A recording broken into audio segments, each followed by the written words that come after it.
कमलपुर नामक जंगल सबु चढ़ई माने प्रत्येक वर्ष भलिया एई वर्ष भी सेमाने तांको जंगल रे जह्नि ओषा पूजा करुथिले। टिकी चढ़ई ता सांग रानी चढ़ई नील चढ़ई एमाने समस्ते मिसिकी महा आनंद रे प्रत्येक वर्ष भली जह्नि ओषा करुथिले। सेमाने निज घरु सबुदिन संध्या रे पूजा पाई किछि ना किछि जिनिस नेउथिले। सांगरे धूपकाठी घिओ दीप भी नेउथिले। हेले थरे टिकी चढ़ई ता सांग मानकु कहे, बुझिलु रानी चढ़ई, सबुदिन एमिति घरु आनी पूजा करिबाटा ठीक नुह। आमे गोटे काम करिबा, आमे किछि चांदा आदाय करिबा आ सेथिरु मासक जाक पाई आमे धूपकाठी घिओ दीप आ पूजा पाई किछि सामग्री नै आसीबा। ता छड़ा जदि किछि अधिक पैसा हबो ताहाले आमे पूर्णिमा दिन भल से टिके धूमधाम रे पूजा करिबा। हाँ टिकी चढ़ई, तो बिल्कुल ठीक कहिछु।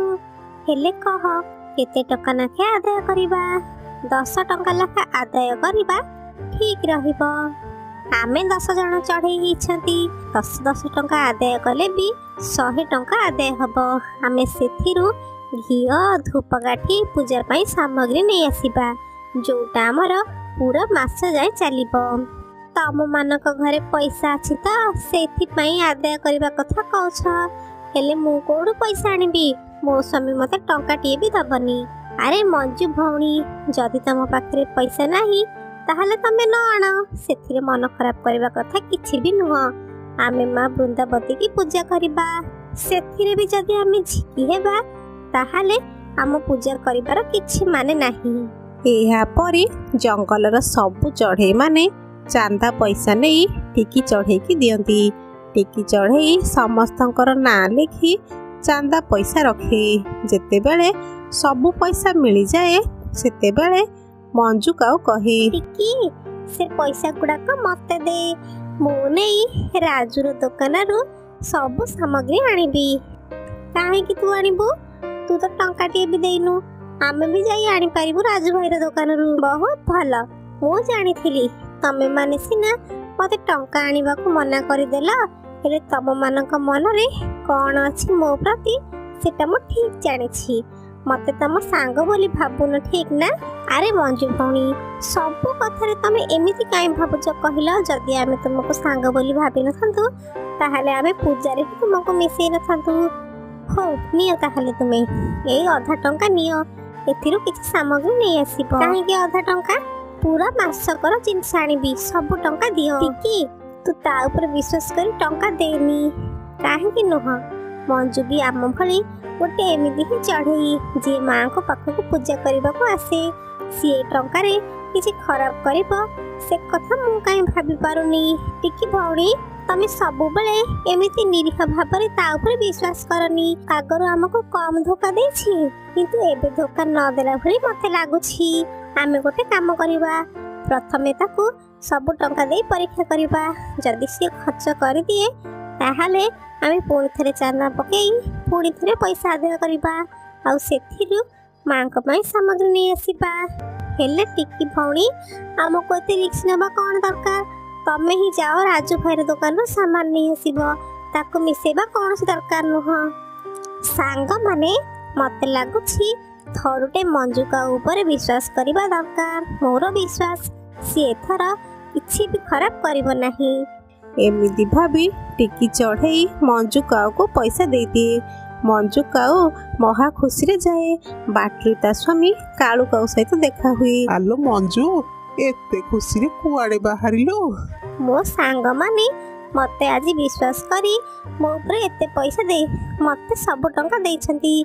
मु जाउछि राजू भाईर दुकान रु आम पूजा पाई सामग्री नै आसीबी। आलो हुंडी, से टिकी चढ़ीरा तो एमिति सरलियाडा। तू तो सरलियार फायदा टिके उठौनु। चल आमे पैसा नहीं बरा पकुड़ी खाइबा आ मन भरिके आसीबा। तमे सेमिति केमिति भाबी पारिला कि मु ए पैसा रे बरा पकुड़ी खाइबी? से टिकी चढ़ई ता सांग मानक सहित लड़ाई करी मते पैसा देछि। आज मु बहुत खुशी। ମତେ ଲାଗୁଛି ସେ ବହୁତ ଭଲ ଆଉ ସେ ହିଁ ମୋର ପ୍ରକୃତ ସାଙ୍ଗ। ତମ ପାଖରେ ଯଦି ମୁଁ ଆଉ ଅଳ୍ପ ସମୟ ବି ରହିବି ତାହେଲେ ମତେ ନିହାତି ଭାବରେ ତମେ କନଭିନ୍ସ କରେଇଦେବ ଯେ ଏ ପଇସାରେ ବରା ପକୁଡ଼ି ଖାଇବା। ସେମିତି ଜମା ବି ହବନି। ମୁଁ ଯାଉଛି ରାଜୁ ଭାଇର ଦୋକାନରୁ ଆମ ପୂଜା ପାଇଁ ସବୁ ସାମଗ୍ରୀ ନେଇ ଆସିବି। ଏମିତି କହି ମଞ୍ଜୁକାଉ ଯାଏ ଆଉ ରାଜୁର ଦୋକାନରୁ ପୂଜା ପାଇଁ ସାମଗ୍ରୀ ନେଇ ଆସେ। ନେ ଟିକି ଚଢ଼େଇ, ସବୁ ସାମଗ୍ରୀ ଆଣିଦେଇଛି। ଆହୁରି ଏହି 30 ଟଙ୍କା ବଳିକିଛି। ଏତିକ ରଖିଥା, ଆମେ କୁମାର ପୂର୍ଣ୍ଣିମା ଦିନ କିଛି ଗୋଟେ ଭଲ ଜିନିଷ ଆଣି ପୂଜା କରିବା। ଦେଖିଲ ନା ସାଙ୍ଗମାନେ, ମୁଁ କହୁଥିଲି ସବୁବେଳେ ତା ଉପରେ ଶକ୍ କରିବା ବି ଠିକ୍ ନୁହଁ। ତାକୁ ଥରୁଟେ ଆମେ ବିଶ୍ୱାସ ବି କରିବା କଥା। ଏମିତି କହି ସବୁ ଚଢ଼େଇମାନେ ବହୁତ ଖୁସି ହୋଇଗଲେ ଆଉ ଭଲରେ ଭଲରେ ଜଙ୍ଗଲରେ ଜହ୍ନି ଓଷା ପୂଜା କରିଲେ। ଗୋଟିଏ ଜଙ୍ଗଲରେ ବହୁତ ସାରା ଚଢ଼େଇ ରହୁଥିଲେ। ସେହି ଜଙ୍ଗଲର ରାଜା ହେଉଛନ୍ତି ଚିଲ ମହାରାଜ। ଚିଲ ମହାରାଜକୁ ହାତୀ ପୋଷିବାର ବହୁତ ବଡ଼ ଶখ ଥିଲା। ସେ ବହୁତ ସାରା ହାତୀ ପୋଷିଥିଲେ। ସେମାନଙ୍କ ମଧ୍ୟରୁ ଗୋଟିଏ ତାଙ୍କର ପ୍ରିୟ ହାତୀ ମଧ୍ୟ ଥିଲା, ଯାହାକୁ ସେ ବହୁତ ଭଲ ପାଉଥିଲେ। ଦୁର୍ଭାଗ୍ୟବଶତଃ ଦିନେ ସେହି ହାତୀର ମୃତ୍ୟୁ ହୋଇଗଲା। ଏହାପରେ ଚିଲ ରାଜା ବହୁତ ମନ ଦୁଃଖ କଲେ। ଶୁଣ ପାତ୍ର ମନ୍ତ୍ରୀଗଣ, ମୋର ସେହି ପ୍ରିୟ ହାତୀକୁ ନେଇ ଜଙ୍ଗଲରେ ଛାଡ଼ି ଦିଅ। ତାକୁ ପୋଡ଼ ନାହିଁ। ସେ ପୋଡ଼ିବାର ମୁଁ ଦେଖିପାରିବି ନାହିଁ। ମୋତେ ବହୁତ କଷ୍ଟ ହେବ।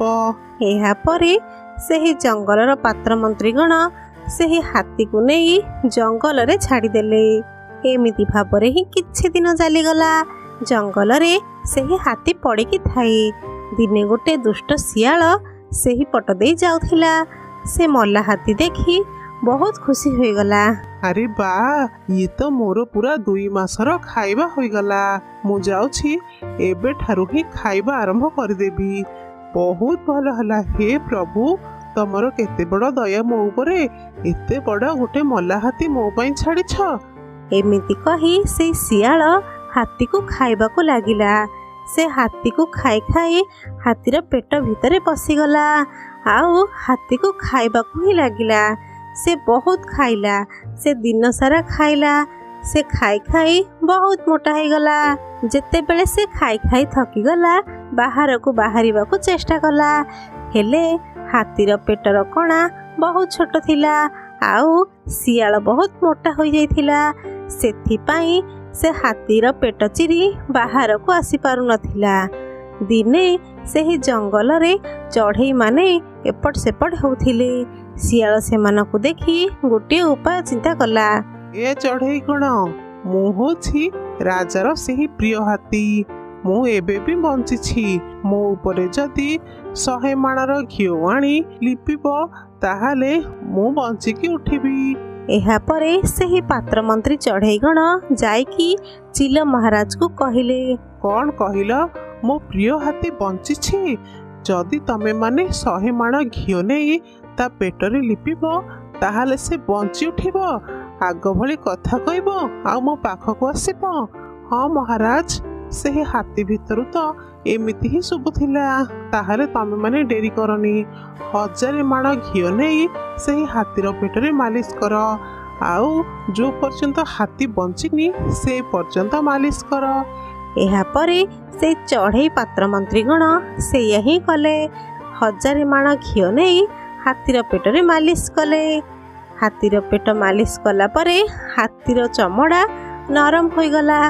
ତାପରେ ସେହି ଶିଆଳ କହିଲା, ଏଥର ମୁଁ ବଞ୍ଚିବି।